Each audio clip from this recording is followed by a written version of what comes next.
At EPC, the population we primarily serve are people dealing with alcoholism, substance abuse / homelessness. So these are people that have been struggling in the past to get a foothold in recovery and might need the support of a community like ours in order to build that foundation so when they move from here, they can thrive once they're out into the community at large. The one thing we recognize at the Endorphin Power Company is that people recover from addiction and alcoholism in many different ways. And we want to be as supportive as possible to anything that anybody chooses. However, the only requirement with our program is that you incorporate our 4 pillars into that, and we have found by doing that it actually increases the chances for success. Okay. So our program is based on the 4 pillars of education, exercise, service, and community. And the cool thing about the 4 pillars is they work in conjunction with any other type of program or service you choose to engage in on any level. So here, education is something you have to participate in 30 minutes a day. We have a community internet library. You can go to a museum. We want you reading a book, something. We want you to engage your brain for 30 minutes a day.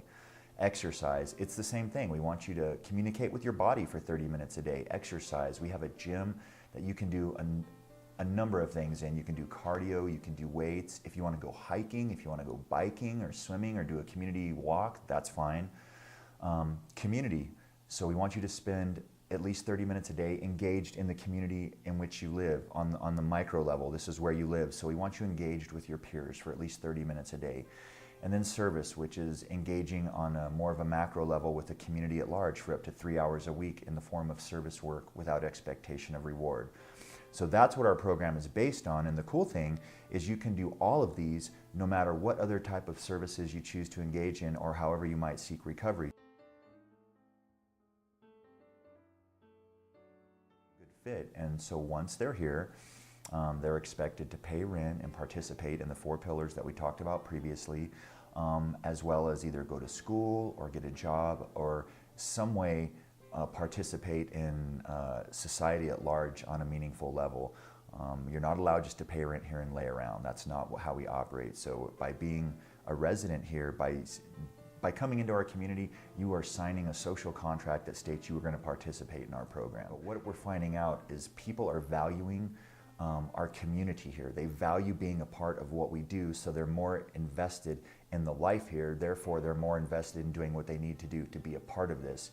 We're also finding that when people graduate our program and move on, they want to stay engaged with what we do, whether it be the 4 pillars, volunteering, or just coming back to mentor other people.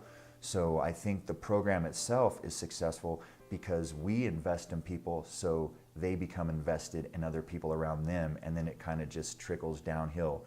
You know, you become a part of a community that supports you, you become invested, you want to support it, it gives to you, you give back to it, and it becomes very reciprocal and free-flowing.